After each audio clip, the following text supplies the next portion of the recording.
everybody. I'm Sam Jones. Welcome to Perspectives. It's good to have you here.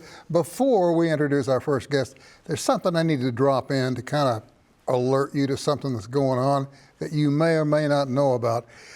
I got a post at home on my computer, and then I got it on my cell phone. My wife got it. Our neighbors got it about me owing the toll road people $6. And if I didn't pay the $6, they were coming after my car title, which would be kind of interesting to see how they'd pull that off. And I thought for a minute, is this real? So I called the folks with the toll road operation, and it's a scam.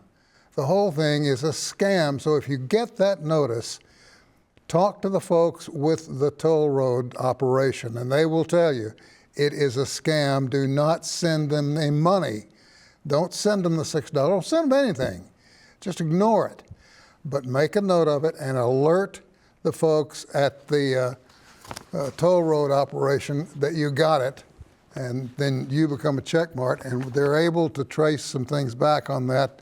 I don't understand all the technical stuff, but believe me, they know what they're doing. Our first guest today is Erin Hofener.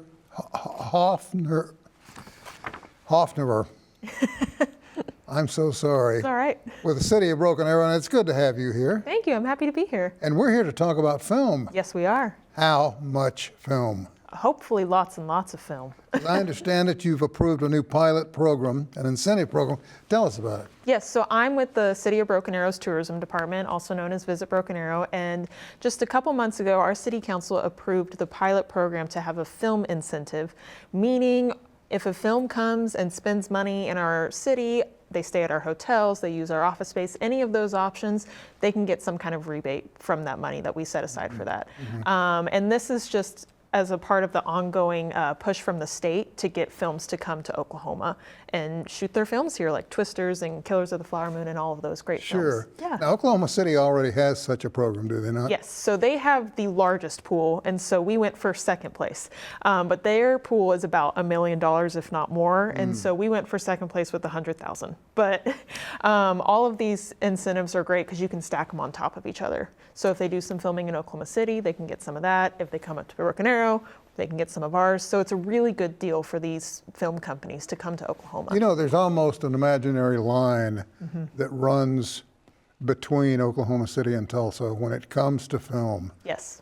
We have the market cornered on absolutely aesthetic beauty.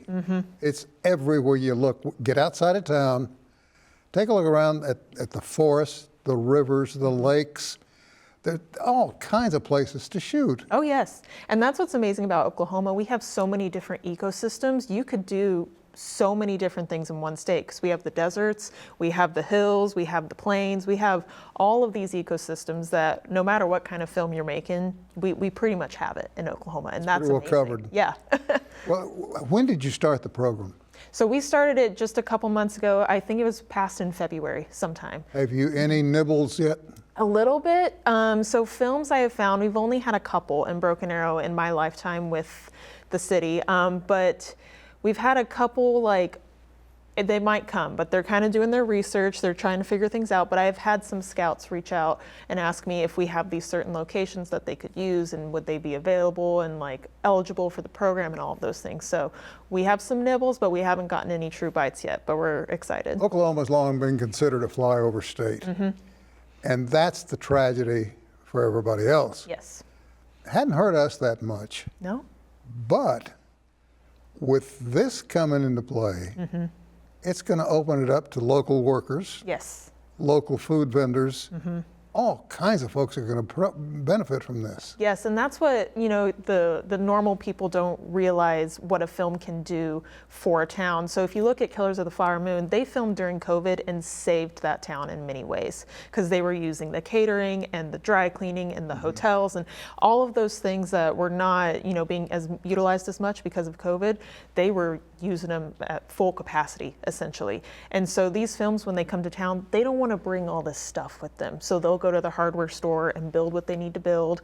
They'll hire people in Oklahoma if it makes more sense to hire, your makeup artists or whatever here in town, and same with extras. And so there's just so many facets to it that you wouldn't think of immediately when you think of a film being here, And plus, there's always, too, they're looking for certain types of clothing. Yes. And you guys in Broken Arrow have a number of outlets. That's right. And so we'll be hitting those antique stores, those thrift shops, all of those will benefit as well. Exactly. Will you extend the hours of any of these folks? Luckily, our department, so the tourism department shares with the economic development department, and we have really good relationships with most of the business owners throughout Broken Arrow between our two departments. And so I foresee us definitely utilizing those relationships to extend hours, and which also includes catering and hotels. They might be filming way into the night and want something to eat when they get back to the hotel. And the hoteliers are aware and ready to accommodate to these people so that they can finish filming at 2 in.the morning and have some dinner ready for them when they get back. That's great. Filmed in Oklahoma Act, I'm not familiar with. Generated over $531 million in direct economic impact with the state since its inception in 2021? Yes, that was a state initiative, and they got a bucket of money, and it was like, let's see how far this can go, and it went pretty far, as you can see, and I think they're working on refilling that bucket. That's a state issue, but out of that pool came things like Twisters, Killers of the Flower Moon, and then there's also smaller projects you might not know of, like commercials, TV shows. Tulsa King, I'm pretty sure, was a part of that as well.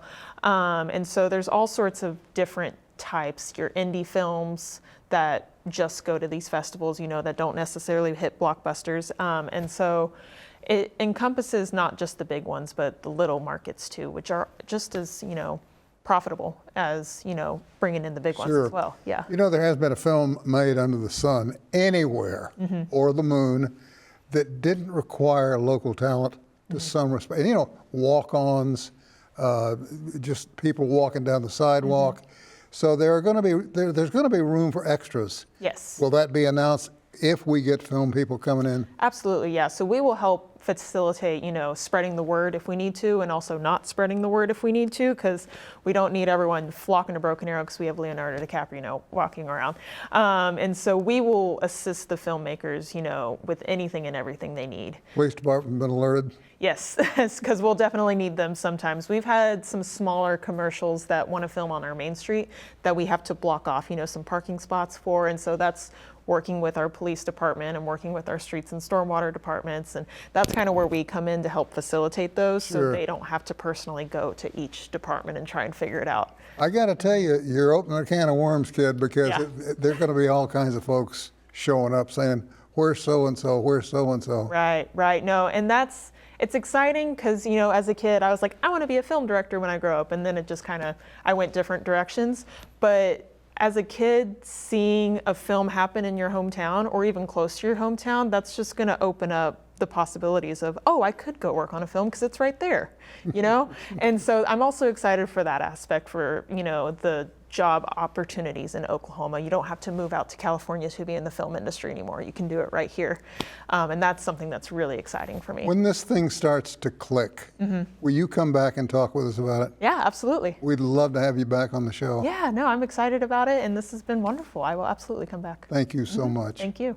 We're going to take a short break, and when we come back, we'll have a fellow from RSU. He's a teacher here, but he's got some pretty sound things to tell you about right after this.